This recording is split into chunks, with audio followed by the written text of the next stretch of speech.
এটার নাম কি? হেদায়েত। এই হেদায়েতটা অত্যন্ত মূল্যবান। এইটা আল্লাহ তাআলার কাছে। হায়াতটাও আল্লাহ তাআলা দেনেওয়ালা। বলেন আমরা কেউ দরখাস্ত করে আমরা পৃথিবীতে আসছি? জোরে বলেন। আল্লাহ পাক রব্বুল আলামিনের ইরাদা হইছে পৃথিবীতে আসছি, আল্লাহর ইরাদা হবে আবার চলে যাব। পৃথিবীর এমন কোনো ক্ষমতাবান নাই যে ভ্যাকসিন গ্রহণ করে টিকা দিয়া ক্ষমতার জোরে, পাওয়ারের জোরে, টাকার জোরে, চেয়ারের জোরে বলবে যে আমি 500 বছর বাঁচব। তার ক্ষমতা আছে? নাই। যেই টাইমে চলে যাওয়ার আল্লাহ তাআলা ওই টাইমেই নিয়ে যাবে। বোঝা যায় আমাদের হায়াতের মালিক আল্লাহ। উনি আমাদের মূল্যবান হায়াত দিয়েছেন, নিয়ে আসছেন নির্ধারিত সময়। নির্ধারিত সময় আমাদের দুনিয়ায় রাখবেন, আবার নির্ধারিত সময় আল্লাহ তাআলা নিয়ে যাবেন।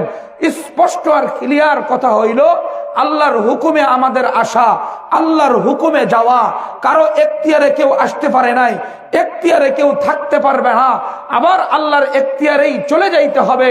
বোঝা যায় দুনিয়ায় আমার খাওয়া দাওয়া, আমার চলাফেরা, ব্যবসা বাণিজ্য, পড়ালেখা, সংসার, রাষ্ট্রনীতি, পরিবার নীতি, পররাষ্ট্রনীতি সব কিছু যখন আল্লাহর হুকুমে নবীজির তরিকায় চলবে, তখনই আপনার এই জীবনটা মূল্যবান, এই হায়াতটা হবে দামি। আর যদি আল্লাহর সেই বিশেষ দিক নির্দেশনা মোতাবেক যদি পরিচালিত না হয়, নবীর সেই তরিকা মোতাবেক যদি পরিচালিত না হয়, তাহলে আপনার এই মূল্যবান হায়াতটা মূল্যবান থাকবে না। এটা কুকুরের চাইতো, শৃগালের চাইতো, বিড়ালের চাইতো, নিকৃষ্ট পানির চাইতো সবচেয়ে বড় ঘৃণিত হবে। কথা কোন ঠিক না বেঠিক? এই জন্য আমার আপনার জন্য মূল্যবান হায়াত এটা আল্লাহ পাক রব্বুল আলামিনের দেওয়া। তার সাথে আমাদের মূল্যবান সেই দামি নিয়ামত, সেটা হলো হেদায়েত দেওয়া। আল্লাহ পাক রব্বুল আলামিন দিয়ে থাকেন, সেটা তার থেকে চেয়ে নিতে হবে। জোরে বলেন রাজি আছেন তো ইনশাআল্লাহ? একটু দু হাত উঁচা করে জাগান।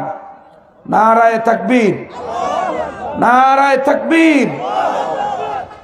আপনাদের একটা কষ্ট দিব, ওই যে মাঝখানে জায়গা ফাঁকা আছে না, ওটা একটু পূরণ করে বসেন। ওই যে বাপজান সামনের দিকে আগে আসেন, ওই দুই বাপজান আগে আসলে পিছনের লোকগুলো আগে আসবেন। সামনের দিকে একটু আগে আসেন। অল্প লোক কিন্তু মজমাটা একটু সুন্দর করেন। আমাদের প্রধান আলোচক মুফতি আব্দুল মান্নান কাসেমি, কারবালা বগুড়া মাদ্রাসার সিনিয়র মুহাদ্দিস, গুরুত্বপূর্ণ আলোচনা করবেন হুজুর। আমি একটু পরিবেশটা সুন্দর করে দিয়ে অল্প কিছু কথা বলবো। ছোট্ট সূরার সংক্ষিপ্ত আমি তাফসীর করব, জরুরি কথা বলবো। এই জন্য আপনারা একটু আগে আসেন ভাই, এটা সুন্দর করেন। আগে আসেন, আগে আসেন, একদম জমে বসেন, কোনো ফাঁক রাখবেন না। 3 জায়গায় কোনো ফাঁক রাখা যায় না। বলেন কয় জায়গা? 3 জায়গায় ফাঁক রাখা যায় না। বলেন কয় জায়গায়? আরো জোরে কয় জায়গায়? 3 জায়গায় ফাঁক রাখা যাবে না। 1 নাম্বার কাতার, মসজিদের নামাজের কাতারে ফাঁক রাখা যায় না। দ্বিতীয়ত দ্বীনি মজলিসে কোনো ফাঁক রাখা যায় না।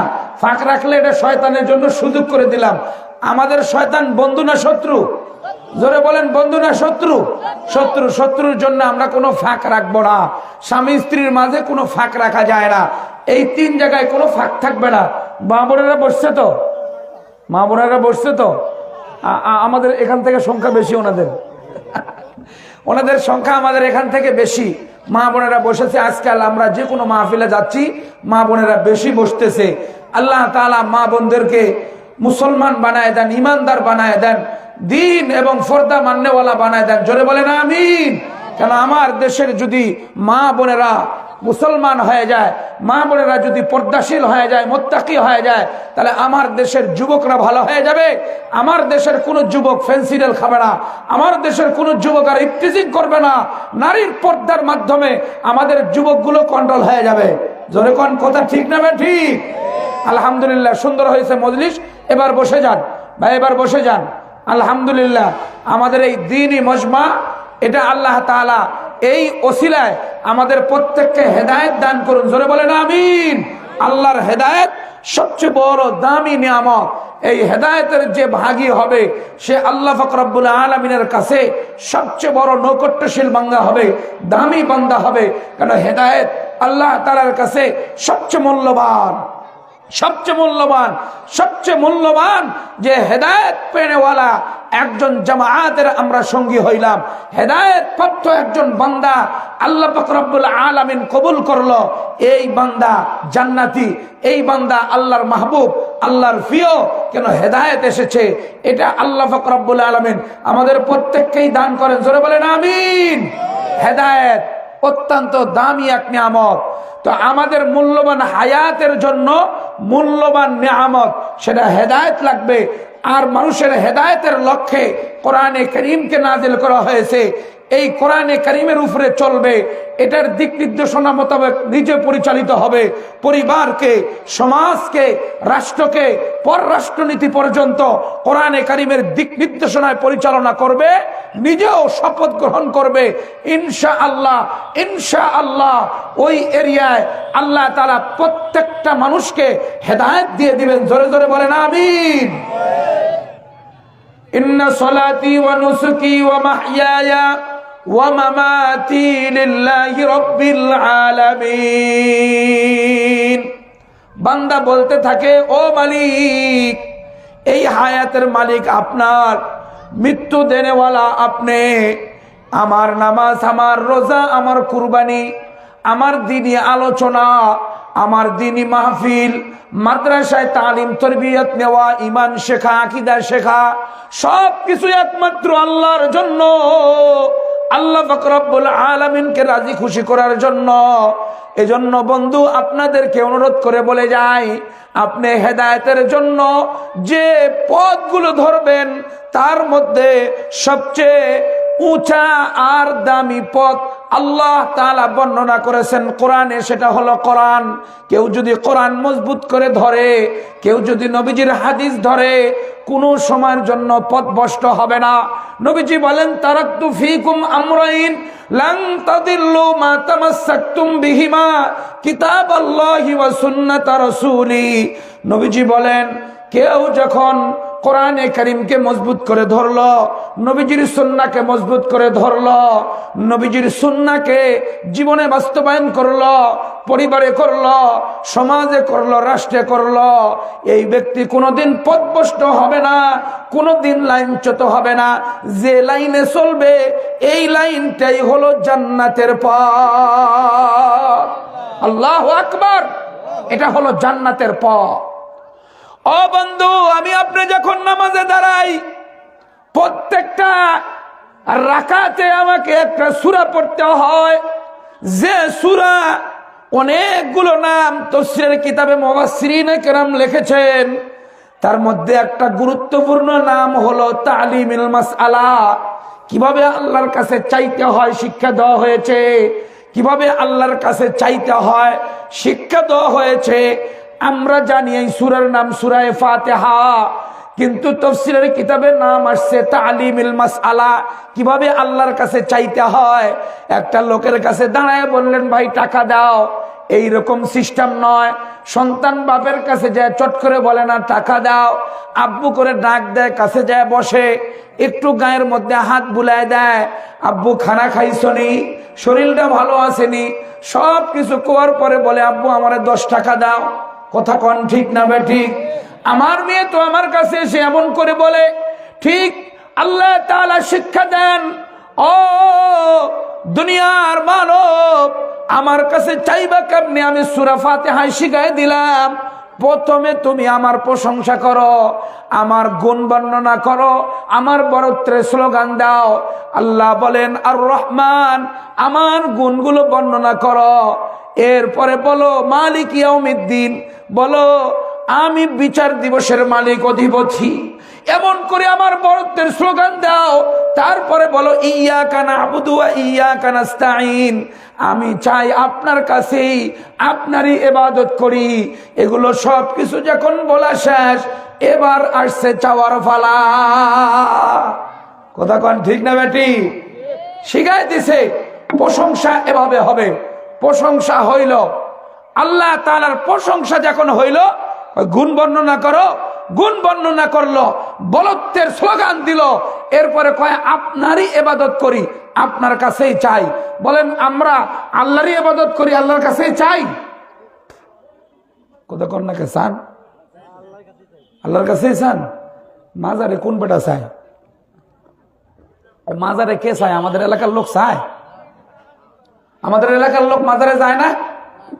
যায় তো মাজারে খাজার কাজের কাছে যায়, চায় না? আল্লাহর কাছে আমরা চাই, আল্লাহর ইবাদত করি। এ কথার মধ্যে অনেক মুনাফিকি আছে। এই কথা প্রত্যেক লোক লিগ্যাল ভাবে বলে না। কথা কোন ঠিক না বেঠিক?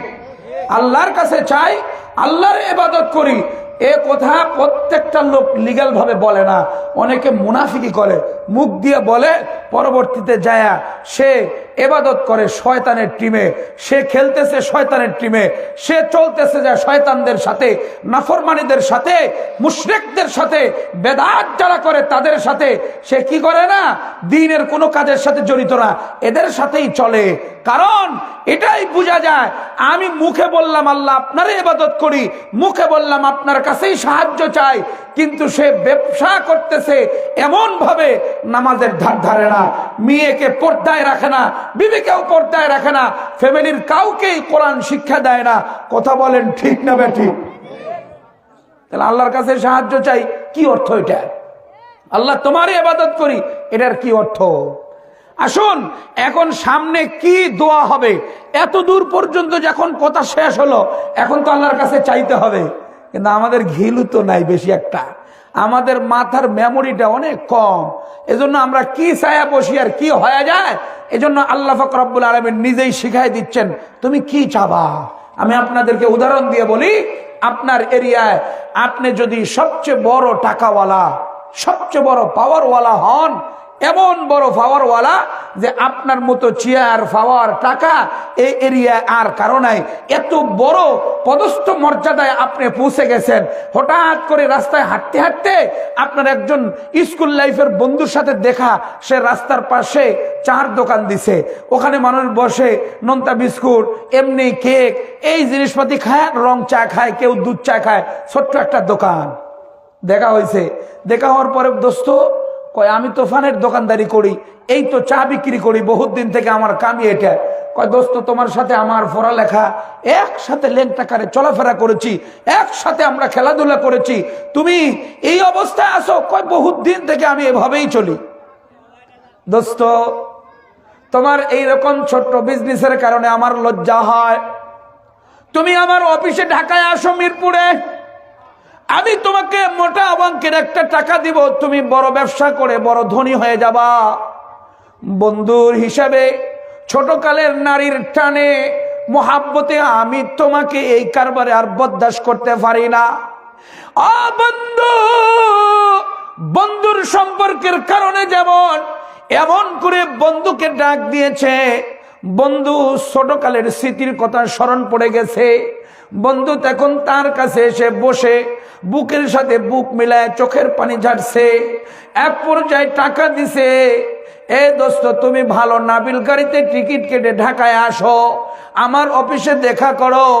অফিসে গেছে, অফিসে যাওয়ার পরে দেখা করছে, ব্যাংকের চেক তার সামনে দিয়ে বলে দোস্ত এখানে তুই অঙ্ক বসা, কত লাগবে লেখ, এই টাকা যা লিখবি তোকে আমি তাই দিয়ে দিব। এক পর্যায়ে সে কলম ধরে চিন্তা করে কত লিখবো আমার দোস্ত, একসাথে খেলাধুলা করেছি, একসাথে চলাফেরা করেছি, নদীতে ঝাঁপাইছি, গাছে উঠছি, বিভিন্ন জায়গায় চলাফেরা করছি, মেলায় গেছিলাম, মাহফিলে গেছিলাম, ছোটকালের যেমন স্মৃতি ভেসে ওঠে, আমার দোস্তর থেকে কতই বা নিব, তার যেমন মাথা যেমন মেমোরি ওই রকমের চিন্তা ভাবনা করে আর কতই নিবে, খুব হলে 2 লাখ 3 লাখ নিবে, এর বেশি তো আর নিবে না। দোস্ত দেখলো যে আমার বন্ধু তো বহুত দিন গরিব হালতে জীবন কাটায় দেয়, বন্ধুর মতো চলে, এর তো কোনো উন্নত জিনিস পায় নাই, উন্নত পোশাক পরে নাই, উন্নত খাবার দাবার খায় নাই, এর মনে হয় না মাথায় আসবে বড় ধরনের কিছু করার, তা তো করবে না। আমি ডেকে তাকে খাতা নিয়া কলম নিয়া সুন্দর করে তাকে 30 লক্ষ টাকা লিখে দিল। 30 লক্ষ এটা নিয়ে তুমি একটা বড় মার্কেট দাও, দোকান দাও, সেই জায়গায় তুমি ভালো করে তোমার জিন্দগি পরিচালনা করো। কেন তার মাথায় কত দূর আসবে? না হয় লিখবে 2 লাখ, না হয় 3 লাখ, খুব হলে 5 লাখ, এর বেশি তো আর লিখবে না। এত দূর পর্যন্তই তার কি হয়ে যাবে, শেষ হয়ে যাবে। বন্ধু বুঝতে পারছে যে এর থেকে বেশি আর আগাবে না। বন্ধু নিজেই কলম নিয়ে লিখে দিয়েছেন 30 লক্ষ টাকা। ও মুসলমান, দিনের কানে শুনবেন, আল্লাহ পাক রব্বুল আলামিনের দরবারে যখন একজন বান্দা দাঁড়ায়, পরিপূর্ণ আত্মসমর্পণ করে, সারেন্ডার করে, আল্লাহু আকবার, সুবহানাকাল্লাহুম্মা ওয়া বিহামদিকা ওয়া তাবারাকা ইসমুকা ওয়া তাআলা জাদ্দুকা ওয়া লা ইলাহা গায়রুক, এটা যখন পড়া শেষ হয়ে গেল, তখন সে বলতে আছে আলহামদুলিল্লাহি রাব্বিল আলামিন, আলহামদুলিল্লাহি রাব্বিল আলামিন। আল্লাহ পাক রব্বুল আলামিন বলেন হামিদানি রব্বি আর রহমানির রহিম, আসনা আলাইয়া আবদি, মালিক ইয়াউমিদ্দিন, মাজ্জাদানি আবদি, ইয়াকা না'বুদু ওয়া ইয়াকা নাস্তাঈন। আল্লাহ বলেন হাদা আবদি, হাদা বাইনি ওয়া বাইনা আবদি ওয়া লি আবদি মা সাআল। আমার মাঝে আর আমার বান্দার মাঝে কথা এমন যখন চলতেছে, আল্লাহ বলে আমার বান্দা না জানি দুনিয়ার ক্ষমতা চায় বসে, না জানি চেয়ার চায় বসে, না জানি বলে আমার এমপি লাগবো, না জানি বলেই ফেলে যে আমার 100 কোটি টাকা লাগবে। আল্লাহ বলেন এগুলো তো কোনো কিছুই আমার কাছে মূল্য নাই, কোনো কিছুর জন্য আমার কাছে দাম নাই। সারা পৃথিবী এক মাসির পরের মানার মতো আমার কাছে মূল্য নাই। এজন্য আল্লাহ শিখায় দেয় আমার কাছে তুমি এই মুহূর্তে কি চাবা, তুমি আমার কাছে চাও ইহদিনাস সিরাতাল মুস্তাকিম। আল্লাহু আকবার। আমার কাছে চাও আল্লাহ আমাদেরকে হেদায়েত দান করেন, জোরে কোন আমিন। আল্লাহ আমাদেরকে হেদায়েত দান করেন, আমাদেরকে সঠিক সরল পথ জান্নাতের পথে আমাদেরকে দিক নির্দেশনা দেন, জোরে জোরে কোন আমিন। হেদায়েত দেন, হেদায়েতের দোয়া করলো, তা হেদায়েতের দোয়ার মধ্যে দেখেন আমরা আল্লাহর কাছে চাইতে যে হেদায়েতের চাই, সেই হেদায়েতের জন্য আবার বিশেষ 4 শ্রেণীর লোককে ইন্ডিকেট করে দিয়েছেন আল্লাহ তাআলা।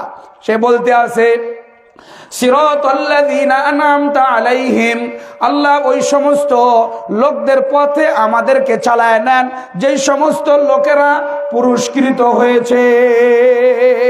সুবহানাল্লাহ। যারা আপনার পথে চলতে চলতে পুরস্কৃত হয়েছে, ওই সমস্ত ব্যক্তিদের পথে আমাকে চালায় নেন। এমন কথা বলেন নাই যে আল্লাহ আমাকে হেদায়েত দেন কোরআন হাদিসের পথে, এমন কথা বলেছেন? এমন কথা বলেন নাই। ব্যক্তিকে দেখায় দিয়ে গেছেন, ব্যক্তিকে দেখায় দিয়ে গেছেন, ওই ব্যক্তিগুলোর পথে আমাদেরকে চালান। এই জন্য বন্ধু ভালো একটা কথা, কোরআন হাদিসের নির্যাস খেয়াল রাখবেন। আল্লাহ পাক রব্বুল আলামিন এই কিতাব পাঠাইছেন, তো সাথে সাথে একজন প্রশিক্ষক পাঠাইছেন, গাইডলাইন পাঠাইছেন, সাথে সাথে প্রশিক্ষণ পাঠাইছেন। প্রশিক্ষক ছাড়া কোনো কিতাব আল্লাহর জমিনে আসে নাই। কথা কোন ঠিক না ঠিক? এমন হয়েছে নবী আসছে, কিতাব আসে নাই। নবী আসছে, নবীর সাথে কোনো কিতাব আসে নাই। নবী আগের আসমানি কিতাবের উপরে মানুষদেরকে দাওয়াত দিয়েছেন, দ্বীনের দিকে আহ্বান করেছেন, আল্লাহর পথে মানুষদেরকে ডাকছেন, শিরিক মুক্ত, পত্তলিকা মুক্ত, পূজা মুক্ত, গাছের পূজা, চন্দ্রের পূজা, সূর্যের পূজা, সব কিছুর থেকে বারণ করার জন্য নবীরা এমন করে মানুষের দ্বারে দ্বারে গিয়েছেন। ওই নবীর কিতাব ছিল না, এমন হাজারো নবী এসেছে, কিন্তু এমনও কোনো সময় হয় নাই যে কিতাব আসছে কোন নবী আসে নাই, এমন জীবনেও হয় নাই। কথা কোন ঠিক না ঠিক? এমন কোন সময় হয় নাই। এ বিষয় থেকে আমরা ক্লিয়ার বুঝতে পারলাম যে প্রশিক্ষক ছাড়া কোনো কিতাব বোঝা যায় না। কথা কোন ঠিক না ঠিক? ড্রাইভার ছাড়া গাড়ি চালানো যায় না। ইঞ্জিল কখনো ড্রাইভার ছাড়া চলে না, প্রশিক্ষক ছাড়া চলে না। এই যে মাইক পরিচালনা হচ্ছে, বস বসে আছে, কি কথা ঠিক না ঠিক? ওটা হলো আমার বস, উনি বন্ধ করে দিলে আমার আওয়াজ বন্ধ। কথা কোন ঠিক না ঠিক? পরিচালক সাহেব লাগবে। ওই পরিচালকের দিক নির্দেশনা মোতাবেক যদি আপনি এই মাইক সেট না করেন, আপনি কইলেন আমি টাকা দিয়ে কিনছি, আমার মতো করে আমি সেট করব, এই বেটার ফর্মুলা কেন মানব রে? হরেনটা এই জায়গায় নিয়ে আর এই মাউথপিসটা নিয়ে ওই জায়গায় নিয়ে যা, ইঞ্জিলটা এই জায়গায় নিয়ে, আওয়াজ হইব? চিল্লে গলা ভেঙে গেলে আওয়াজ হইব না। কি কথা ঠিক না? ঠিক। ফর্মুলা আপনার তার মানতে হবে। এজন্য আপনাদের কাছে আমি জরুরি হেদায়েতের কথা পৌঁছানোর জন্য আপনাদেরকে মগজে কথাটা ঢুকায় নেন। প্রশিক্ষক ছাড়া কোনো কিতাব আল্লাহ তাআলা জমিনে প্রেরণ করেন নাই। প্রশিক্ষক লাগবেই। সেই প্রশিক্ষক প্রত্যেক যুগে যুগে এসেছিলেন। শেষ জামানায় এক পর্যায়ে নবী করিম সাল্লাল্লাহু আলাইহি সাল্লামকে আল্লাহ তাআলা খাতামুন নবিয়্যিন, রাহমাতুল লিল আলামিন, সাইয়্যিদুল আম্বিয়া, নবিয়্যে মুস্তাফা, নবিয়্যে মুজতবা, রাহমাতুল লিল আলামিন আমার নবীকে পাঠায় দিলেন। সেই নবীর পরে আর কোনো নবী নাই। জোরে বলেন, নবীর পরে আর কোনো নবী নাই। নবীর পরে আর কোনো নবী নাই। এই নবীকে পাঠায় দিলেন, কিন্তু নবীর দ্বীনকে জিন্দা রাখার জন্য নবী করিম সাল্লাল্লাহু আলাইহি ওয়াসাল্লামের সুন্নাহকে, পথকে, এটাকে জীবনে বাস্তবায়ন এবং সংরক্ষণ থাকার জন্য আল্লাহ পাকের নবীজি সাল্লাল্লাহু আলাইহি সাল্লাম জবানে মোবারকে বলে গিয়েছেন যে আমার উম্মতের মধ্যে একদল লোক কিয়ামত পর্যন্ত থাকবে, যাহিরিনা আলাল হক, তারা হকের উপরে প্রতিষ্ঠিত, লা ইয়াজুররুহুম মান খালাফাহুম, কোন ব্যক্তি তাদের বিরোধিতা করে ক্ষতি করতে পারবে না, তাদের সাহায্য ছেড়ে দিও তাদের কোনো ত্রুটি করতে পারবে না। এমন একটা দল আমার উম্মতের মধ্যে থাকবেই, তারা কিয়ামত আসা পর্যন্ত আমার দ্বীনের উপরে, শরীয়তের উপরে অটল অবিচল থাকবে। এই সমস্ত দলের নাম হলো সালেহীন, শহীদগণ, সিদ্দিকগণ।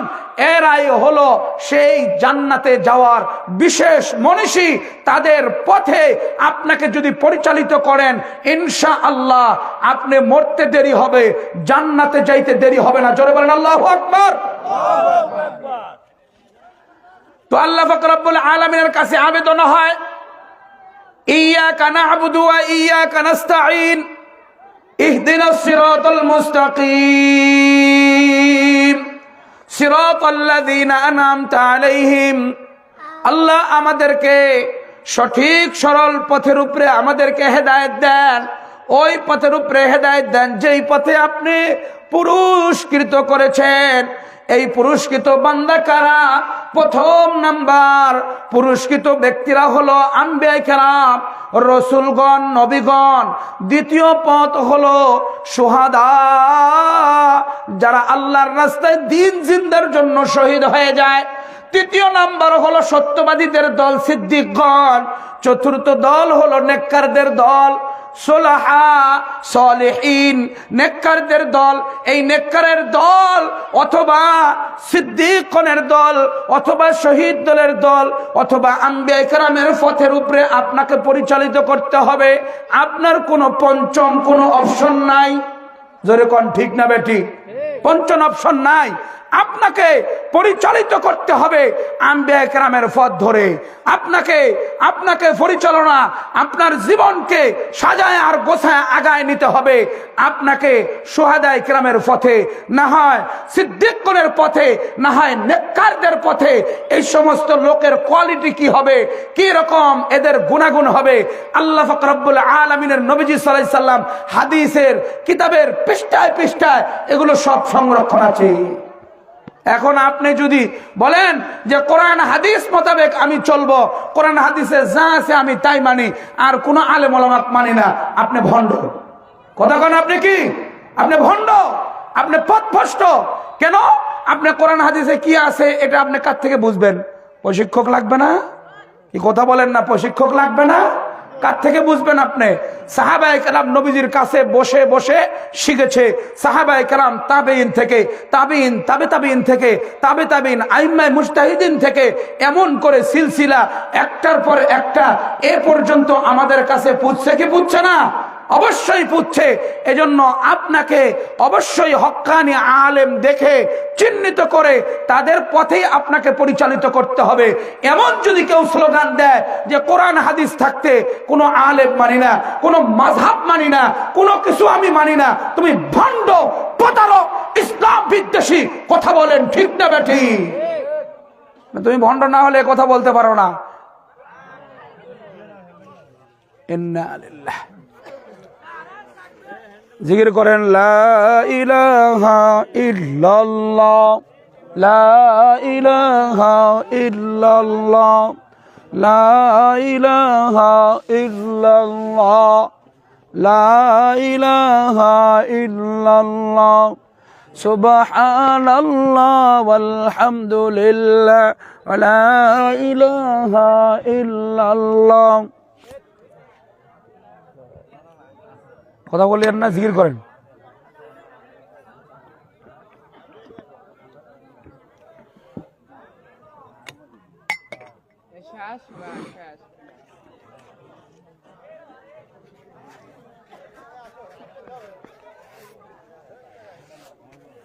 কোন সময় কারেন্ট গেল?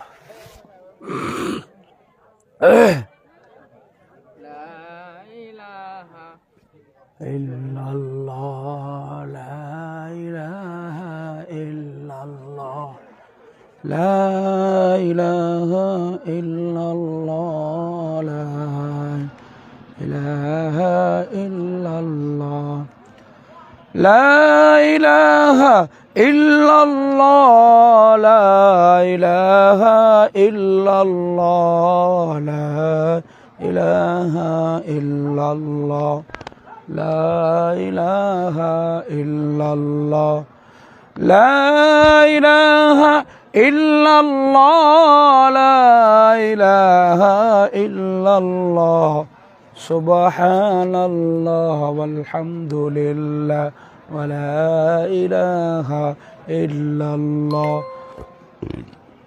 সুবহানাল্লাহ ওয়ালহামদুলিল্লাহ, লা ইলাহা ইল্লাল্লাহ, সুবহানাল্লাহ ওয়ালহামদুলিল্লাহ, লা ইলাহা ইল্লাল্লাহ, সুবহানাল্লাহ ওয়ালহামদুলিল্লাহ, লা ইলাহা ইল্লাল্লাহ। একটু পড়েন, সুবহানাল্লাহ ওয়ালহামদুলিল্লাহ, লা ইলাহা ইল্লাল্লাহ, লা ইলাহা ইল্লাল্লাহ, লা ইলাহা ইল্লাল্লাহ, লা ইলাহা ইল্লাল্লাহ মুহাম্মাদুর রাসূলুল্লাহ সাল্লাল্লাহু আলাইহি ওয়াসাল্লাম। সম্মানিত উপস্থিতি, বলতেছিলাম যে আল্লাহ পাক রব্বুল আলামিন আমাদিগকে হেদায়েতের যে পথের দোয়া করতে বলেছেন সূরা ফাতিহায়, সেই পথ হলো 4 শ্রেণীর লোক, পুরস্কার প্রাপ্ত যারা, সেই পথে আমাকে পরিচালিত করতে হবে। আম্বিয়া কেরামের জীবনী পড়ে আম্বিয়া কেরামের পথের উপরে আমাকে পরিচালিত করতে হবে। না হয় শহীদদের পথের জীবনী পড়ে তাদের পথের উপরে আমাকে পরিচালিত করতে হবে। আমি যেখানে যাব দিন কায়েমের কথা বলবো, দিন কায়েমের কাজ করব। বাস যদি কেউ এলায় কালিমাতুল্লাহর জন্য আগায় না আসে, কেউ যদি বিরোধিতা করে, আমার কিছু যায় আসে না। আমি জিহাদ ফি সাবিলিল্লাহর জন্য যদি শহীদ হয়ে যাই, এটাও জান্নাতে যাওয়ার সোজা পথ। এই কথাটা বুঝে না? সব বুঝে, এই কথাটা কি করে না? বুঝে না কেন? এইখানে অনেক সময় আমাদের কিছু হলুদ মিডিয়া অথবা কিছু ব্যক্তি যারা গণতন্ত্রের ধার হয়ে মানুষের বানানো কিছু আইনের উপরে নিজেকে নিজে এমনভাবে প্রবল করে শক্তিশালী করেছে, তখন জিহাদকে সন্ত্রাসের কাজে নিয়ে ব্যবহার করেছে, জিহাদকে বিভিন্ন রকমের নাম দিয়া এই পবিত্র বিধানকে সেটাকে কালারিং করেছে। এ কথা বললে মানুষের বুঝে আসে না। অথচ শহীদ আল্লাহর রাস্তায় দিন কায়েমের জন্য জিহাদ ফি সাবিলিল্লাহ করে সে শহীদ হইলে এটাও হেদায়েত এবং জান্নাতে যাওয়ার পথ। এটা আমাদের কাছে কি নয়? ক্লিয়ার নয়। তৃতীয় নাম্বার পথ হলো সিদ্দিকগণের পথ। আমি সত্যের উপরে চলব, আমি আর একজনকে সত্যের উপরে দাওয়াত দিব। সত্যতার উপরে আমি ব্যবসা করব, সততা নিয়ে আমি চলাফেরা করব। আমার চলাফেরা সত্য, আমার খাওয়া দাওয়া সত্য, আমার জিন্দগিটাকে সত্যের উপরে সাজায় নিব। নবীজি হাদিসে বলেন, আলাইকুম বিসসিদকি ফাইন্নাস সিদকা ইয়াহদি ইলাল বির ওয়া ইন্নাল বিররা ইয়াহদি ইলাল জান্নাহ ওয়া ইন্নার রাজুলা লা ইয়াতাহাররাস সিদকা হাত্তা ইয়াকুনা ইয়াউমাল কিয়ামাতি সিদ্দীকা। ও বন্ধু, দিলের কানে শুনবেন, আমার নবীজি বলেন তোমাদের জন্য সত্যতাকে জীবনে বাস্তবায়ন করা জরুরি। যে সত্যকে আবশ্যক করে নিল তার অনেক নেকির পথ আল্লাহ তাআলা সুগম করে দিবেন। যার নেকির পথ অনেক বেড়ে গেল, নেকি আর সওয়াবের পথ যার বৃদ্ধি হয়ে যায়, আল্লাহ তাকে জান্নাতি বানাবেন।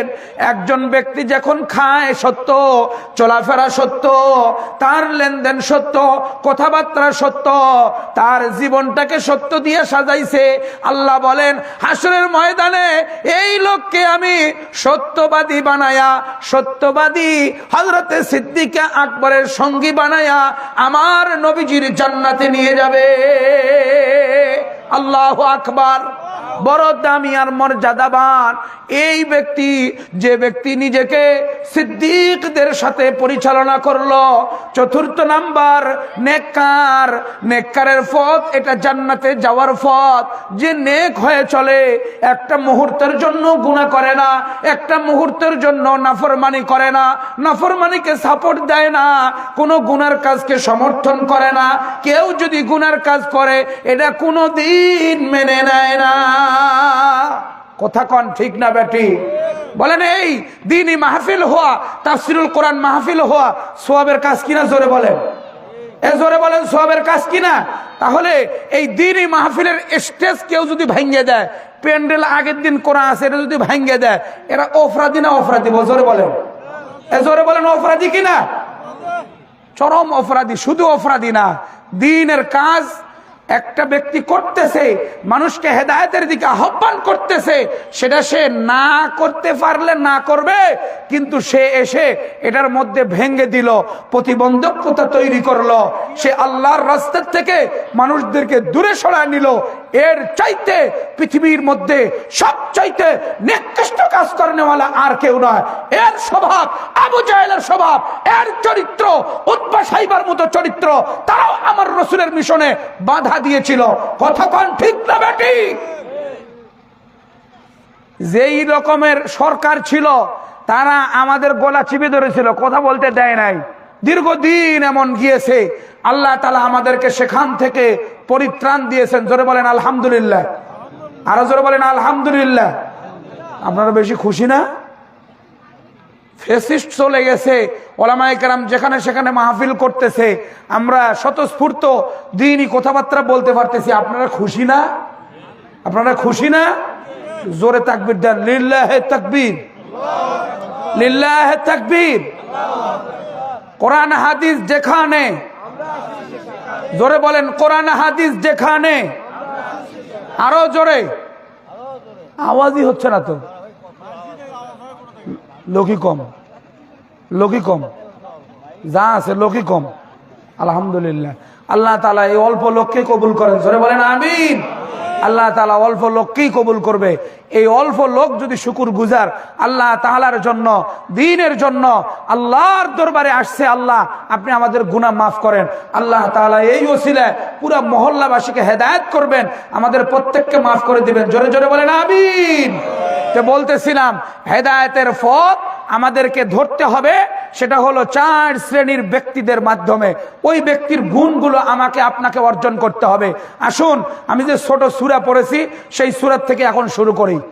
আল্লাহ পাক রব্বুল আলামিন বলেন, ওয়াল আসরি ইন্নাল ইনসানা লাফি খুসর ইল্লাল্লাযীনা আমানু ওয়া আমিলুস সালিহাতি ওয়া তাওয়াসাউ বিল হাক্কি ওয়া তাওয়াসাউ বিস সবর। আল্লাহ তাআলা কসম করে বলতেছেন, সময়ের কসম। আল্লাহ তাআলা যে কসম দিয়ে বলেন ওটাও গুরুত্বপূর্ণ, যেটা কসম ছাড়া বলেন সেটাও গুরুত্বপূর্ণ। কথা ঠিক না বেঠিক?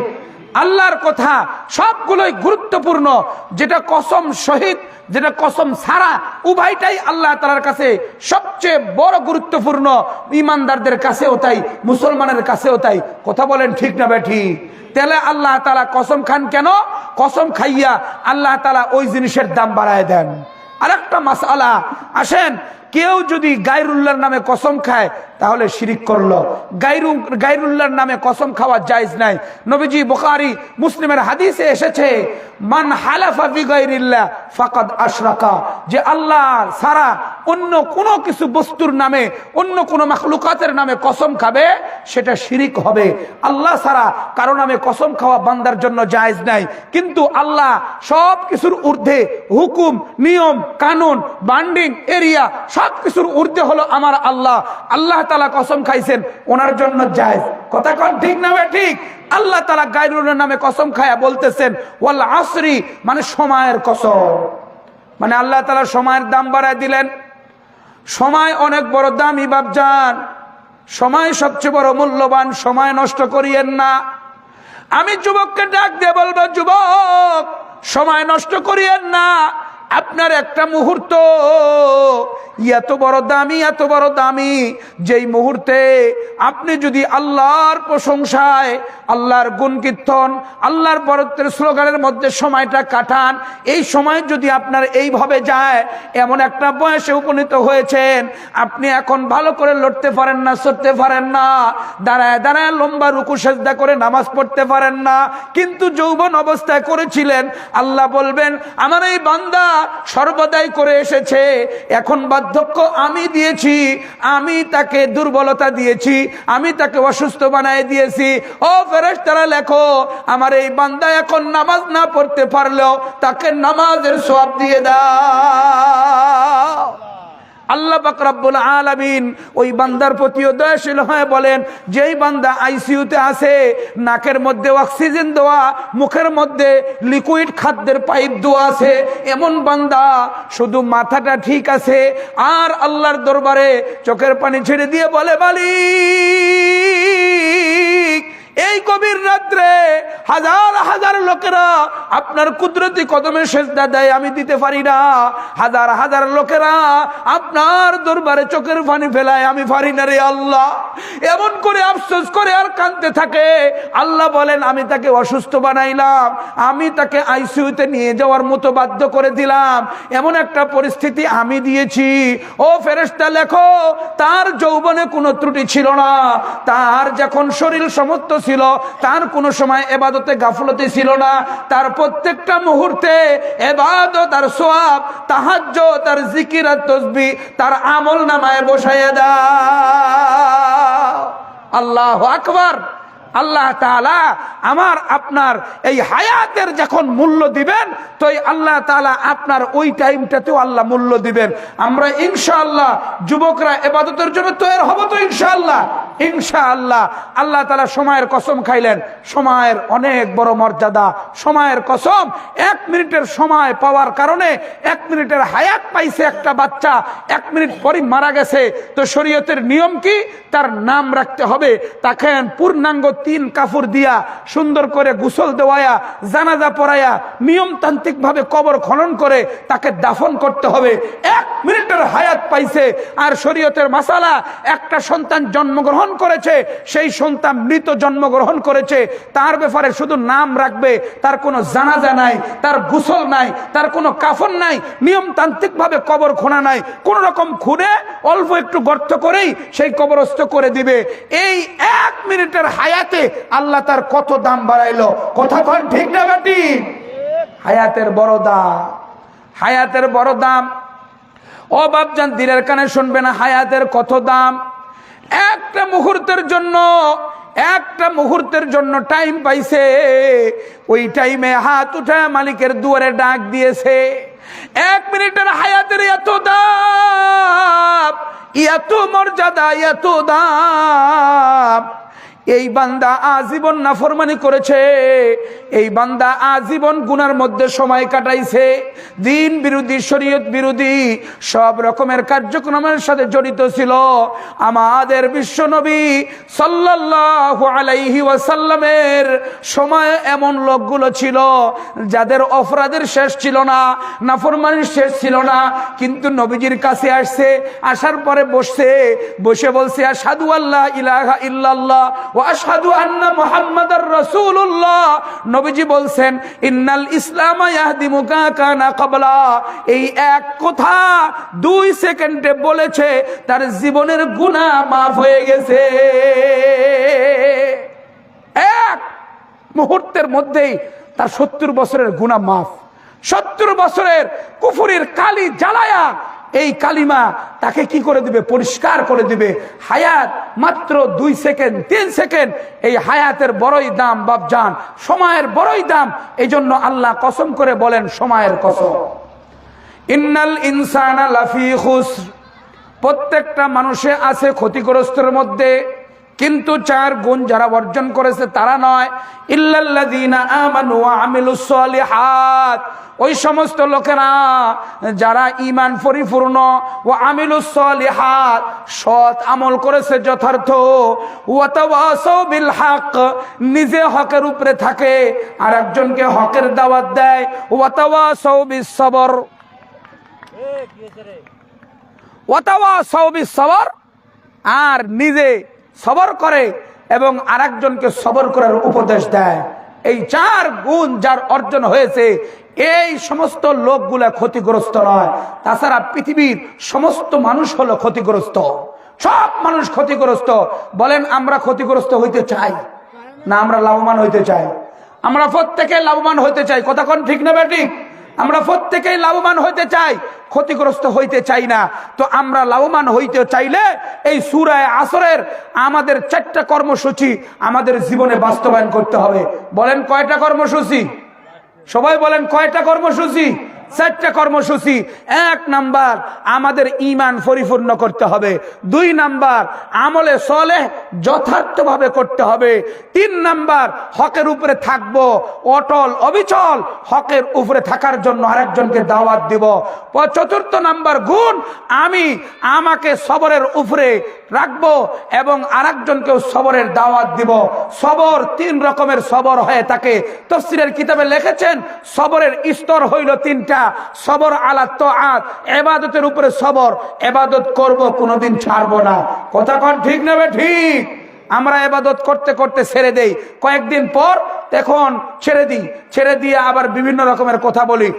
অনেক দিন নামাজ পড়ে দেখছি কোনো রকমেরই কাজ হয় না। বলেন নাউজুবিল্লাহ, নামাজে বলে কাজ হয় না। অনেক দিন নামাজ পড়ে দেখছে কাজ হয় না, অনেক দিন আমল করে দেখছে কাজ হয় না, এজন্য বাদ দিয়ে দেয়। ওযু করে 2 রাকাত নামাজ পড়ে না, মসজিদে যাইয়া তাহিয়াতুল মসজিদ পড়ে না, বসে বসে কোরআনে কারীমের তেলাওয়াত অভ্যাস করে না, ফজরের আগে পড়ে না, ফজরের পরেও পড়ে না, সারাটা দিন যায়। কোনো সময় পেপার পড়ে, পত্রিকা পড়ে, ফেসবুক পড়ে, ইউটিউব পড়ে, আরো বহুত কিছু করে, কিন্তু কোরআন শরীফ 2 লাইন পড়ার সময় নাই। কথা বলেন ঠিক না ঠিক? এই হলো পরিস্থিতি আমাদের। এমন করেই আমাদের সময় শেষ হয়ে যায়, একেবারেই শেষ হয়ে যায়, বরবাদ হয়ে যায়। তার কোনো আফসোসও নাই, পরিতাপও নাই। এমন করে সবকিছুই শেষ করে দেয়, সে পরোয়া করে না। বাপজান, আপনার হায়াতের বহুত মূল্য, একটা মুহূর্তের বহুত মূল্য। ওই মুহূর্তে যদি আপনি সময় পান, আল্লাহর কাছে যদি চেয়ে বসেন, আল্লাহর কাছে যদি ক্ষমা চান, ওই মুহূর্তেই আপনার আমার জন্য ফয়সালা আসমান থেকে আসতে পারে। জোরে বলেন আল্লাহু আকবার। জলিলুল কদর পয়গম্বর হযরত মুসা আলাইহিস সালাতু ওয়াস সালাম আল্লাহর কাছে আবেদন করতেছে, রে মালিক, আমার উম্মতেরা প্রত্যেকেই বৃষ্টির কারণে কষ্ট পাচ্ছে গো মাওলা। মাখলুকাত পর্যন্ত, পশু পাখি পর্যন্ত কষ্ট পাইতেছে। আল্লাহর কাছে বৃষ্টির জন্য বারবার নামাজ পড়ে দোয়া করেছে।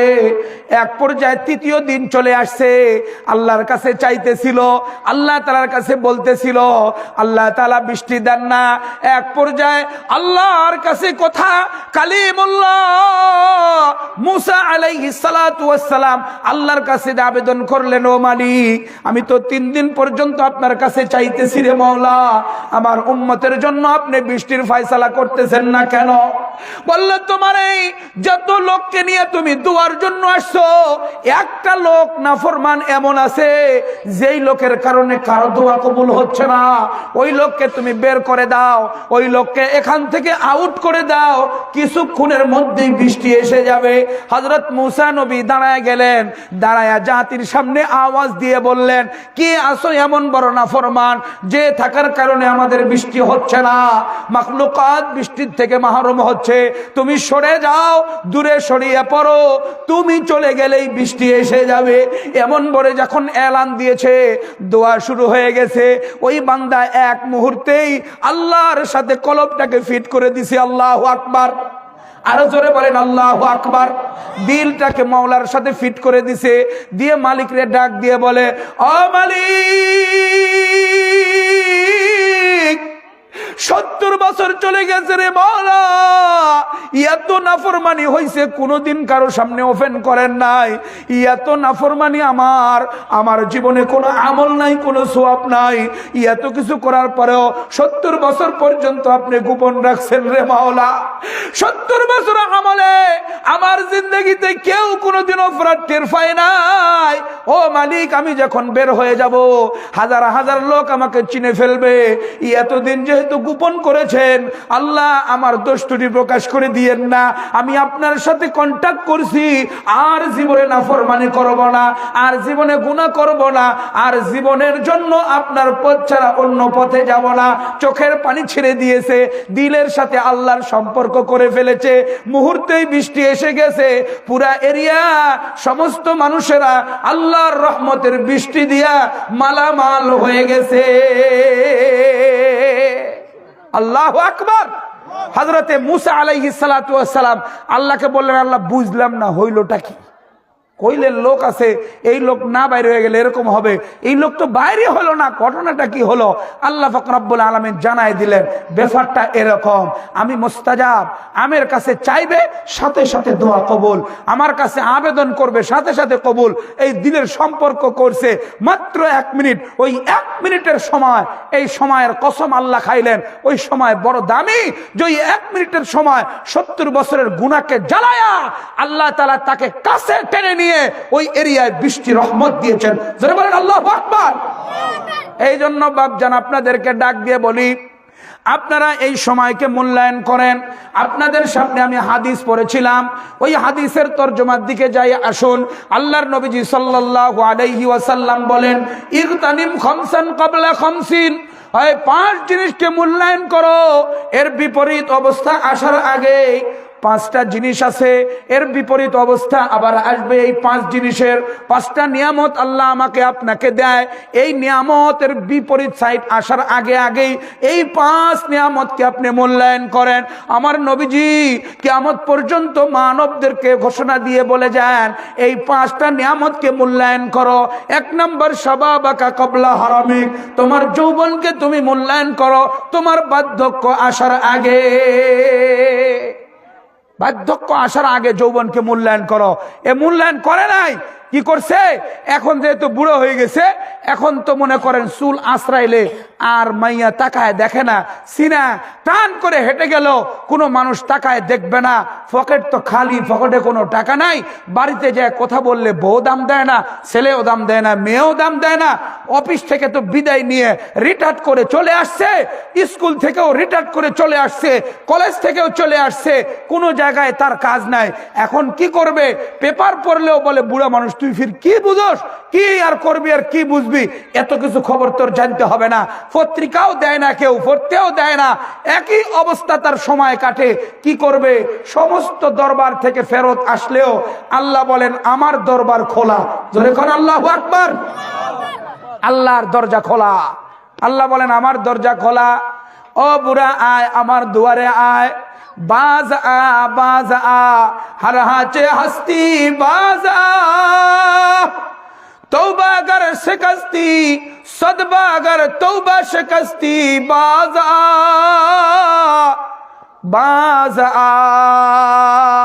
আল্লাহ ডাক দিয়ে বলেন 100 বার তওবা করে ভঙ্গ করেছিস, তারপরেও ফিরে আয়, ফিরে আয়, ফিরে আয়। ছেলে দাম দেয় না তোকে, মেয়ে দাম দেয় না তোকে, অফিসে দাম দেয় না, গ্রামে কেউ দাম দেয় না। ফিরে আয়, ফিরে আয়, ফিরে আয়, আমার দুয়ারে ফিরে আয়। কেউ দাম না দিলে আমি দিব। ও বন্ধু, আপনি দিলের কানে শুনেন। আর ছোট বাচ্চা যখন জন্মগ্রহণ করে, কোনটা খাদ্য কোনটা পায়খানা চিরে না, কোনটা পানি কোনটা পেশাব চিরে না, কিন্তু এই চেহারায় আল্লাহ মায়া দিয়ে দেয়। বাপও মায়া করে, মা বেশি মায়া করে, অন্যান্য লোকেরাও মায়া করে, চেহারাটা মায়া লাগায় দেয়। আল্লাহ তাআলা চেহারা পাল্টায় দেয় কিশোরে, তারপরে আবার যৌবনে আবার পাল্টায় দেয়। এই চেহারার মধ্যে মায়া লাগাও রে বাপ। এই চেহারায় যদি আপনি মায়া লাগাইতে পারেন, এই মায়া যদি বুড়া বয়সেও আপনার থেকে যায়, সেই যৌবনকে মূল্যায়ন করার মাধ্যমে আমার নবীর জিন্দেগির সাথে মিলাইয়া জিন্দেগি চালায়, সাহাবায়ে কেরামের জিন্দেগির সাথে মিলাইয়া জিন্দেগি চালায়। সে নার জীবনকে ইমাম বুখারীর সাথে মিলাইয়া চালায়, ইমাম তিরমিজির সাথে মিলাইয়া চালায়, ইমাম আবু হানিফার সাথে মিলাইয়া চালায়, ইমাম শাফি রহমাতুল্লাহ আলাইহির জীবনের সাথে মিলাইয়া চালায়। এমন করে যুবক তার জীবনটাকে সাজায় নিয়েছে। এই চেহারার মধ্যে আল্লাহ মায়া দিয়ে দেয়, এই চেহারার মধ্যে আল্লাহ মায়া দিয়ে দেয়। এই চেহারা লয়ে যেখানে যায় আল্লাহ তাআলা মায়া দিয়ে দেয়। এই মায়ার কারণে প্রত্যেকটা মানুষ ইজ্জত আর সম্মান করে। আল্লাহ বলেন, তোমার ইজ্জত আর সম্মান আমি দিলাম, তোমার মরতে দেরি তো আমার জান্নাতে আসতে দেরি হবে না। আল্লাহু আকবার। এই মায়া লাগান। ও যুবক, আপনাকে হাত জোর করে অনুরোধ করে বলি যে তুমি তোমার যৌবনকে মূল্যায়ন করো বার্ধক্য আসার আগেই। বার্ধক্য এসে গেলে আর তুমি কিছুই করতে পারবে না, কিন্তু যৌবনে তুমি যথার্থভাবে আমল করেছিলা, যথার্থই আল্লাহর হুকুম আর দাসত্ব করেছিলা, এই বয়সে এসে আল্লাহ খালি অফার দিবে, কয় লয়ে যা। যুবন অবস্থায় করেছিল, এখন খালি লয়ে যা, এখন তোর এত লম্বা রুকু লাগবে না, এত লম্বা সেজদা লাগবে না, এখন নিয়ে যা, এখন নিয়ে পার হয়ে যা। আল্লাহ তাআলা এভাবে পার করে দিবেন। এই যে প্রথম নাম্বার নিয়ামতকে আমার শুকরিয়া আদায় করতে হবে বিপরীত অবস্থা আসার আগেই। দ্বিতীয় নাম্বার সবচেয়ে বড় গুরুত্বপূর্ণ যেটা, সেটা হলো সিহাতাকা ক্বাবলা সুকমিক। আপনার অসুস্থতা আসার আগেই এই সুস্থতার মূল্যায়ন করা। জোরে কোন ঠিক না বেঠিক? আমরা অসুস্থতাকে যখন পড়ে যাই তখন কাউমাও করি আর আল্লাহ তাআলাকে ডাকতে থাকি, হ্যাঁ ঠিক আছে অবশ্যই, কিন্তু যখন সুস্থতা ছিল তখন আমি ভালো করে নামাজ পড়ি নাই, কোরআন কারীমের তেলাওয়াত করি নাই, দ্বীনি মাহফিলে সহযোগিতা করি নাই, আমি এই রকমের কোনো প্রোগ্রামে যাই নাই, আমাকে দ্বীনের উপরে সাজাতে যা মেহনত করতে হয় এগুলো কোনোটাই আমি করি নাই। তো আপনার এই সুস্থতার আপনি মূল্যায়ন কই করলেন? ক্বালান নবী সাল্লাল্লাহু আলাইহি ওয়াসাল্লাম, নি'মাতান মাগবুবুন কাসীরুন ফীহিমা মিনান নাস। নবীজি হাদিসে বলেন, দুইটা নিয়ামত, দুই নিয়ামতকে মানুষ অবহেলায় করে, এটাকে বেশি ভালো গুরুত্ব দেয় না। আসিহাতু ওয়াল ফিরাগ, একটা হলো সুস্থতা আর একটা হলো অবসর। ও বন্ধু, দিলের কানে শুনবেন, আমাদের যখন সুস্থতা থাকে ডান দিকে তাকানোর সময় নাই, বাম দিকে তাকানোর সময় নাই, আগে পিছে কাউকে দেখার সময় নাই।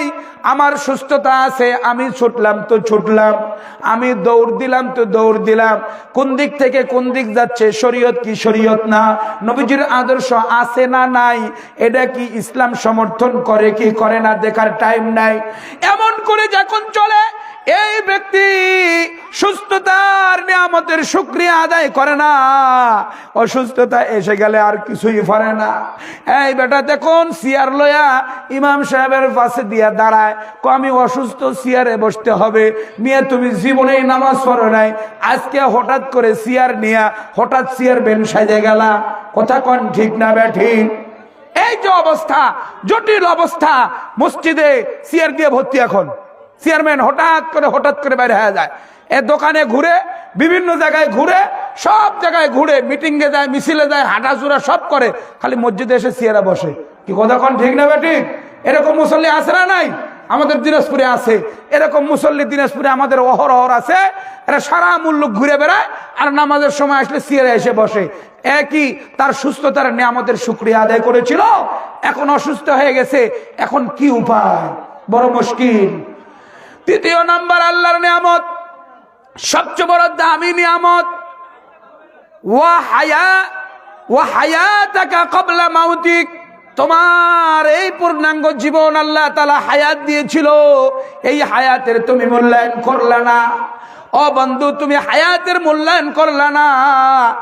যে হায়াত আল্লাহ তাআলা তোমাকে আমানত দিয়েছিল আখিরাত কামানোর জন্য, আখিরাত সাজানোর জন্য, নিজের আখিরাতকে সুন্দর করার জন্য, সে আখিরাতের কিছুই করলো না। হালাল হারাম না দেখে টাকাওয়ালা হইছে, সে মারপিট করে, খুন করে, বিদেশে টাকা পাচার করে নেতা হইছে। কথা কোন ঠিক না বেঠিক? এমন করে তার জীবনটাকে সে নষ্ট করে দিয়েছে, এটার মূল্যায়ন করে নাই। ও বন্ধু, আপনাকে আমি উদাহরণ দিয়ে বলি, আপনার জীবনটা তো ইসলাম ছাড়া, দিন ছাড়া, আপনার শরীয়ত ছাড়া, এটা ধোঁকা ছাড়া আর কিছুই নয়, পরিপূর্ণ ধোঁকা। এই ধোঁকার মধ্যে আপনি আপনাকে লাগায়েন না। আপনার হায়াতটাকে, মূল্যবান হায়াতটাকে কোরআন ও হাদিস দিয়ে সাজান, আপনার জীবনটা সুখময় জীবন হয়ে যাবে। আল্লাহ বলেন, মান আমিলা সলিহাম মিন যাকারিন আও উনসা ওয়া হুয়া মুমিন ফালানুহইয়ান্নাহু হায়াতান তাইয়্যিবা ওয়া লানাজজিয়ান্নাহুম আজরাহুম বিআহসানি মা কানু ইয়ামালুন। আল্লাহ বলেন, ঈমানদার হোক, নারী হোক অথবা পুরুষ হোক, আমলে সলেহ করবে, আমি তার জীবনটাকে সুখময় জীবন বানায় দিব। আল্লাহু আকবার। সুখময় জীবন বানায় দিব। শর্ত হইল দুইটা, শর্ত হইল দুইটা। এক নাম্বার ঈমানদার হওয়া শর্ত, দুই নাম্বার আমলে সালেহ করবে, সৎ আমল করবে, শরীয়ত সম্মত সমস্ত কাজ ইবাদতের সাথে জড়িত থাকবে। আল্লাহ দুনিয়ায় তাকে সুখময় জিন্দেগি দান করবেন, সুখময় জিন্দেগি দান করবেন। এজন্য বন্ধু, আপনাদের অনুরোধ করে বলে যায়, আপনি হায়াতের মূল্যবান করেন। এই হায়াত ফুরায় গেলে আর কিছুই পাবেন না। হায়াত গেল আর আপনার কোনো কাম নাই। চতুর্থ নাম্বার আমল হইল, চতুর্থ নাম্বার নিয়ামত হইল ওয়া গিনাকা ক্বাবলা ফকরিক। তোমার দরিদ্রতা আসার আগে তুমি মালকে মূল্যায়ন করো। আমরা এই টাকাকে মূল্যায়ন করি না। হাতের টাকা আছে, মিসকিনকে দেই না। হাতের টাকা আছে, ফকিরকে দেই না। আমার সম্পদ আছে, আমি মেহমানদারি করাই না। আমার সম্পদ আছে, আমি দ্বীনি কাজে ব্যয় করি না। আমার সম্পদ আছে, আমি মাদ্রাসা বানানোর জন্য, দিন কায়েমের জন্য। এই এরিয়ায় প্রত্যেকটা মানুষ কোরআন পড়তে পারে, প্রত্যেকটা মানুষ দিন শিখতে পারে, প্রত্যেকটা মানুষ ইসলাম যেন জানতে পারে, এর জন্য আমি 5 টাকাও খরচ করি না। যখন এক সময় ফুরায় গেছে আর নাই, তখন বলে, আল্লাহ তুমি আমাকে মাল দাও, টাকা দাও। আল্লাহর কাছে চায়, আল্লাহ বলে, যে সময় দিয়েছিলাম তুমি তো মূল্যায়ন করো না। আমরা মূল্যায়ন করবো তো ইনশাআল্লাহ? জোরে বলেন, হাত তুলে বলেন, আমরা টাকার মূল্যায়ন করবো তো ইনশাআল্লাহ? একটু হাত জাগান। এই মাহফিলের জন্য খরচ হয়েছে, এই মাহফিলের জন্য খরচ হয়েছে, কে কে দিতে রাজি আছেন ইনশাআল্লাহ বলেন তো? ইনশাআল্লাহ বলেন যে এই মাহফিল ৪র্থ বার্ষিকী, সামনে আরো লং টাইম পর্যন্ত, অর্থাৎ পৃথিবীর যতদিন আছে যেন এটা চলেই। মানুষ যেন তাফসিরের কথা শুনে, দ্বীনের কথা শুনে, ইসলামের কথা শুনে। এই জন্য আমি 500 টাকা দিয়ে দিলাম এই কাজের জন্য, কোরআনের জন্য, দ্বীনের জন্য। এই এরিয়া আমাদের মেয়েরা, আমাদের ছেলেরা, এই এরিয়ার মহিলারা এবং সমস্ত সর্বশ্রেণীর লোকেরা দ্বীন শিখবে শরীরে, আর দিলে তার স্পৃহা তৈরি হবে, দিলের মধ্যে এইরকম জজবা তৈরি হবে যে আল্লাহ, আমি দ্বীনের বাহিরে কোনো সময় চলবো না। এই যে উদ্দীপনা তৈরি হলো, আমাদের ভিতরে জজবা তৈরি হলো। এক ব্যক্তি যদি তওবা করে, আর জীবনে দাড়ি কাটবো না, আর জীবনে নামাজ ছাড়বো না, তাহলে এই মাহফিলের আপনার 500 টাকা ইনভেস্ট করা, এটা যতদিন চলবে, প্রত্যেক সময় আপনার 1% আপনার কবরে যাবে। জোরে বলেন আমিন। এই জন্য 1 জন 2 জন, আমি চাচ্ছি 10 জন লোক 500 করে বলেন, 500 টাকা করে 10 জন লোক বলেন। অনেক লোক আসেন, 500 টাকা অনেক কম, যে আমি 500 টাকা এই কোরআনের মাহফিলের জন্য দিয়ে দিলাম। মানুষের হেদায়েতের কিছু কথা হবে, এই হেদায়েতের কথা হওয়ার বিশেষ মজলিসে আমি 500 টাকা আল্লাহ আপনাকে রাজি খুশি করার জন্য, আপনার দ্বীনের জন্য দিয়ে দিলাম। বলেন কেউ আছেন এরকম? 500 টাকা, 100 টাকা তো পরে দাম, আগে 500 টাকা নেব। কেন 100 টাকা বের করছে? 500। নারায়ে তাকবীর, নারায়ে তাকবীর। আমাদের সভাপতি সাহেব 1000 টাকা, আল্লাহ তাআলা তার দানকে কবুল ও মঞ্জুর করেন। ইয়া আল্লাহ, যে উদ্দেশ্যে দান করেছে আল্লাহ তার উদ্দেশ্যকে পূর্ণ করে দেন। ভাইয়ের নাম কি? আলম ভাইকে আল্লাহ তাআলা কবুল করেন কোরআনে কারীমের জন্য, দ্বীনের জন্য। এই মাহফিল যেন পৃথিবী যতদিন থাকবে আল্লাহ দ্বীনের কথাবার্তা হওয়ার মাহফিলটাকে আপনি কবুল ও মঞ্জুর করে নেন। প্রধান অতিথির আগমন, মাইক চালু করে। প্রধান অতিথির আগমন, শুভেচ্ছার স্বাগতম, শুভেচ্ছার স্বাগতম, প্রধান অতিথির আগমন, শুভেচ্ছা, প্রধান অতিথির আগমন।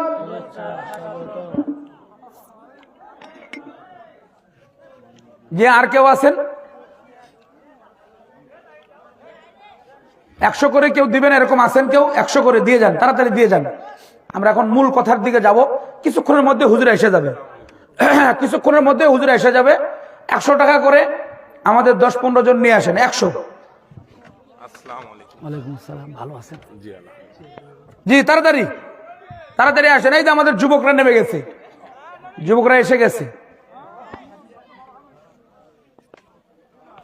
জি আরো কে আছেন? তাড়াতাড়ি আসেন। জি ভাই তাড়াতাড়ি আসেন, তাড়াতাড়ি আসেন, 2 মিনিটের মধ্যে আসেন।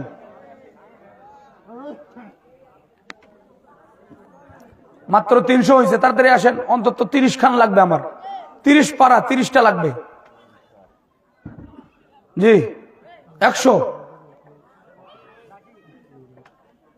আসেন। আমাদের যুবক ভাইরা যারা আছেন তারা একটু ভিতরে ঢুকে যান। যুবকরা ইনভেস্ট বেশি করে মাহফিলের জন্য।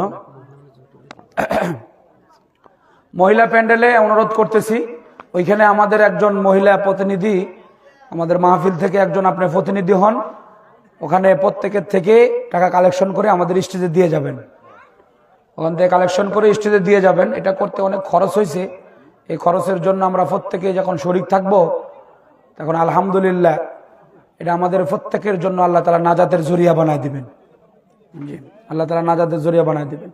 আল্লাহ তাআলা বাবজানকে কবুল ও মঞ্জুর করেন। যে আরো কে আছে ওইদিকে পিছনে যুবক ভাইরা নিয়ে আসেন। 100 টাকা তো বন্ধুদের সাথে চা খাইতে এমনি শেষ হয়ে যায়।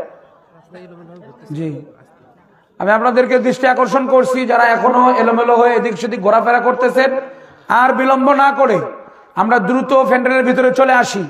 অল্প কিছুক্ষণের মধ্যেই আমাদের প্রধান মেহমান হযরতুল আল্লাম মুফতি আব্দুল মান্নান কাসেমি সাহেব চলে আসবেন।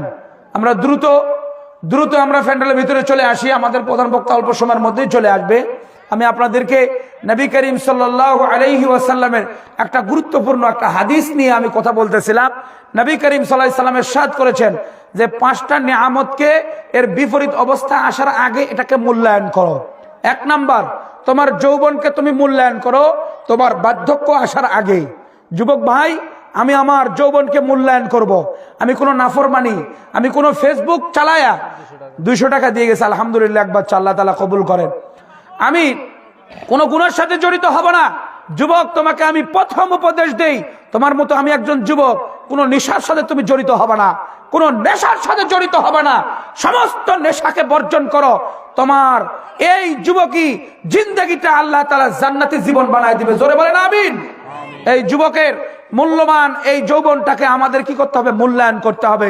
আমাদের ব্যস্ততা আসার আগেই আমাদের অবসর, আমাদের ফ্রি, আমাদের সুন্দর এই সময়টাকে আমাদের মূল্যায়ন করে তসবিহ পড়া, জিকির করা, ইস্তিগফার করা, কোরআনে কারীমের তেলাওয়াত করা, এগুলোর জন্য আমাদের প্রস্তুতি নিতে হবে। আর একজন ভাই 220 টাকা দান করেছে, আল্লাহ তাআলা তার দানকে কবুল ও মঞ্জুর করেন। ভাই আসেন, কেউ বাকি থাকিয়েন না। যুবক ভাইরা নিয়ে আসেন, যুবক ভাইরা নিয়ে আসেন, কেউ বাকি থাকিয়েন না। প্রত্যেকেই আসেন, কেউ বাকি থাকিয়েন না। 2 নাম্বার কি বললাম? আমার ব্যস্ততা আসার আগেই আমার ফ্রি টাইমটাকে আমি মূল্যায়ন করব। তৃতীয় নাম্বার আপনার সুস্থতা। এই সুস্থতা মূল্যায়ন করেন অসুস্থতার আসার আগেই। 4 নাম্বার আপনার ধন আছে, সম্পদ আছে, টাকা আছে, এটার মূল্যায়ন করেন দরিদ্রতার আসার আগেই। 5 নাম্বার আপনার হায়াতকে মূল্যায়ন করেন। আপনার হায়াতের জিন্দেগিটাকে দামি বানান আপনার হায়াত ফুরিয়ে যাওয়ার আগেই। বন্ধু, আপনার কাছে আমার কাছে সবচেয়ে বড় আল্লাহর দেওয়া নিয়ামত হলো হায়াত। এই হায়াতকে আল্লাহর বিধান দিয়ে সাজান, নবীর তরিকার মোতাবেক চালান, নবীজির তরিকা দিয়ে সাজায় নেন। এই জিন্দেগিটা বড় দামি জিন্দেগি। এই জিন্দেগিটা প্রত্যেক মুহূর্ত যদি আমার মাওলার ইবাদত হয়, নবীজির তরিকা মোতাবেক যদি চালায়, নবীজির তরিকা মোতাবেক যদি পরিচালনা করেন, শরীয়ত দিয়ে যদি এটাকে পুরা বেষ্টনী দিয়ে দেন, আল্লাহ তাআলা আপনার হায়াত যখন শেষ হয়ে যাবে, মালাকুল মউত যখন চলে আসবে, ওই মুহূর্তে আল্লাহ তাআলা আসমান থেকে ফেরেশতা নামায় দিবে। তাতানাজ্জালু আলাইহিমুল মালাইকা আল্লা তাখাফু ওয়া লা তাহজানু ওয়া আবশিরু বিল জান্নাতিল্লাতী কুনতুম তুআদুন। আল্লাহু আকবার। আল্লাহ পাক রব্বুল আলামিন বলেন, আমি ফেরেশতা অবতীর্ণ করে দিলাম। এই ফেরেশতা তোমাকে বলবে তোমার কোনো ভয় নাই, তোমার কোনো টেনশন নাই, তোমার কোনো পেরেশানি নাই। তুমি যা চাবা, যা ওয়াদা করেছিলাম তোমার সাথে, সেই জান্নাত নিয়ামত দিয়ে ভর্তি। কোনোদিন চোখ দেখে নাই, কোনোদিন কান শুনে নাই, তোমার ব্রেন অতদূর কল্পনা করে নাই, এমন নিয়ামত দিয়ে ভর্তি ওই জান্নাত তোমার জন্য অবধারিত করে রাখলাম। আল্লাহ পাক রব্বুল আলামিন আমার আপনার নিরাপত্তা দিয়া, শেল্টার দিয়া, আল্লাহ তাআলা কবরে আপনার জান্নাতে আবহাওয়া চালু করে দিয়া, জান্নাতি পোশাক পরায় দিয়া, আল্লাহ তাআলা কবরটাকে জান্নাত বানায়া, হাসরের ময়দানে মেহমান বানায়া উঠায়া আল্লাহ আপনাকে জান্নাতে পৌঁছায় দিবে। আল্লাহু আকবার।